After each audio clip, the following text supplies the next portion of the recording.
फारूक सत्तार ने एमक्यूएम इत्तेहाद को सियासी और मुआशी मायूसी के लिए उम्मीद की किरण करार दे दिया। बोलिस के गुफ्तगू करते हुए कहा कि हम आखिरी इनिंग्स खेल रहे हैं, नौजवानों के नए चेहरे सामने आने चाहिए। मुल्क जिस बहरान से गुजर रहा है, सियासी जो महाज आ रही है बड़ी जमातों के दरमियान, और फिर जो माशी बहरान इस वक्त संगीन से संगीन तर हो रहा है, तो उसके नतीजे में मायूसी का दौरा है। आखिरी ट्रेन है जो कि स्टेशन से लगी। पहले मैं 2.5 सालों से लगकर ये काम कर रहा था कि सबको एक होना चाहिए। उसके लिए जरूरी है कि सबसे पहले हमारे दरमियान हम सब एक जमात यानी एमक्यूएम में सम हो, सारे धड़े बंदियां खत्म हो। 10 ओवर में गलतियां नहीं करनी जो पहले की, इनका इजाला करना है और नए मैच की टीम तैयार करनी है और ये मैच भी बचाना है। गवर्नर कामरान टिसूरी साहब का इसमें बड़ा किरदार है और एक अच्छा काम कर रहे हैं। वो परों को खोल जमाना उड़ाने देखता है, जमीन पे बैठ के क्या आसमान देखता है।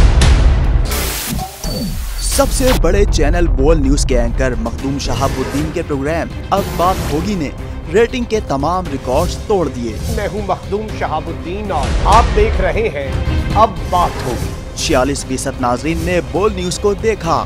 सोशल मीडिया पर भी सबने ज्यादा देखा। सब्सक्राइब करें और बेल दबाएं ताकि कोई खबर रह न जाए।